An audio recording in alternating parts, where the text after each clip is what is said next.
On May 20th, 2025, Benjamin Donnie Richie was executed by lethal injection at Indiana State Prison in Michigan City, Indiana. He had spent 23 years on death row, awaiting judgment for a crime that shook an entire community to its core. It was just before dusk, September 29, 2000, when hell arrived in Beech Grove, Indiana. A white van, reported stolen just hours earlier from a local gas station, was spotted weaving through traffic. Officer Matthew Hickey made the call. Inside the van, 3 men. 2 more units joined the silent pursuit. Officer Robert Mercury and Officer William Bill Toney, a beloved 31-year-old officer with a wife and 2 daughters at home. As the van rolled deeper into the neighborhood, something snapped. The vehicle veered off-road, plowing through a quiet suburban yard before slamming to a stop. Doors flew open. 2 men bolted. Officer Toney locked eyes on the driver, Benjamin Donnie Richie, 20 years old, and gave chase. It was a sprint through the heart of American suburbia. Fences crashed underfoot. Dogs barked wildly. Porch lights snapped on, one after another, like falling dominoes. Richie vaulted a chain-link fence. Toney followed, relentless, adrenaline pushing him forward. Then, in the darkness, at the edge of a wooden gate, Richie turned. He pulled a 9mm Glock from his waistband. 5 shots rang out. 4 struck Officer Toney's bulletproof vest or missed entirely. But 1 bullet found the soft target just above the vest, slicing into his upper chest. He stumbled, tried to raise his weapon, fired once, then collapsed. My crime is shooting a police officer and killing him. And it started off, pretty harmless as a theft crime. Me and my friends would ride around and carjack people and take their rims from their cars from them. Neighbors heard his gasps, the last struggling breaths of a man dying under the same sky he had sworn to protect. The city mourned. More than 1,000 people packed the church for Bill Toney's funeral. His fellow officers carried his flag-draped coffin in silence. Outside, patrol cars lined the street, their red and blue lights flashing dimly under a gray Indiana sky. His wife, Toni Horan, stood beside their daughters. The weight of loss was written all over her face. She later said that when Bill finally became a Beech Grove officer, their life had come together. Life was just good, she told reporters. Things were going well. And just like that, gone. He left behind a wife, 2 daughters, a badge still warm with sweat.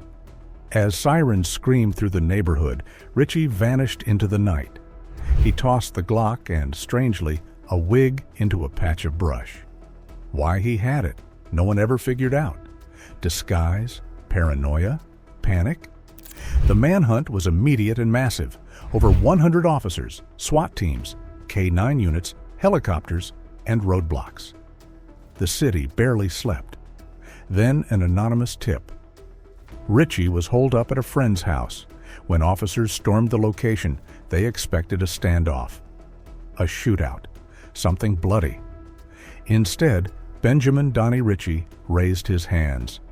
Quietly, almost casually. The next thing I know, I wake up and hear my buddy says they're outside. I wake up and it was like in the movies, you see a whole bunch of red dots from their guns going in and out the windows. And I was like, yeah, it's bad, man. In court, the air was thick with rage. Witnesses in the chamber, including Ritchie's defense attorney, Steve Schuta, watched in tense silence as the execution began. Just minutes after the blinds to the witness room were raised, Ritchie's body jolted. He violently lifted his head and shoulders from the gurney and twitched for about 3 seconds, his final disturbing movement. The atmosphere in the execution chamber was somber and thick with emotion.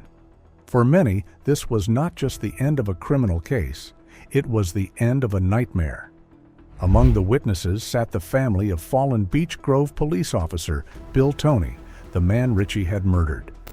Officer Toney's widow, Deidre "Dee Dee" Toney, sat just feet away from her husband's killer.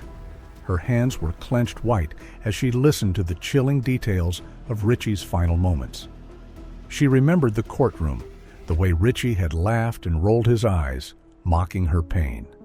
She had finally snapped. She called him what he was, a coward. He locked eyes with her, and in a final show of contempt, he spat back, "Bitch?" I was trying to portray a tough guy in court, so when they gave me the death sentence, I laughed at them. And the prosecutor told everybody that's the voice of evil. Which I would agree at the time, yeah. You know, I deserved the death penalty. I was young and didn't care about anybody at all but myself. The prosecution had left no room for doubt. Benjamin Ritchie wasn't some misguided youth. He was cold, calculated, a killer. And then came the image that silenced the courtroom. Tattooed across Ritchie's neck was a number, 37, Officer Tony's badge number, a sick, permanent trophy of the life he took. For Officer Tony's family, this was never about vengeance. It was about closure, about ending the haunting chapter that had begun the day he was murdered. And despite Ritchie never showing remorse or offering an apology, they were there to witness the end of it all.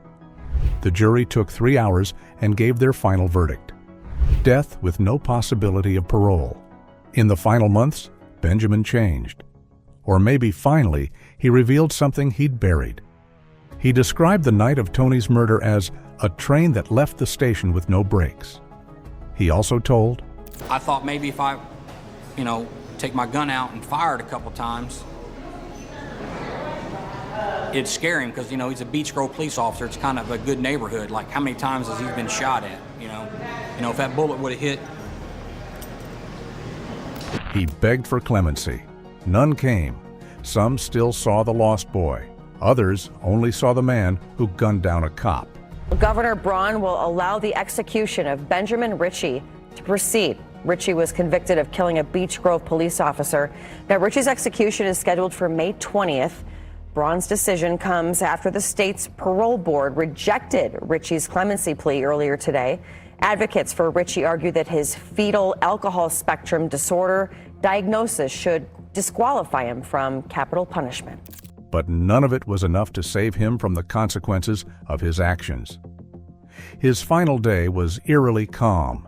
He declined a spiritual advisor. He ate his last meal from Olive Garden, chicken parmigiana, lasagna, fettuccine alfredo, his final wish.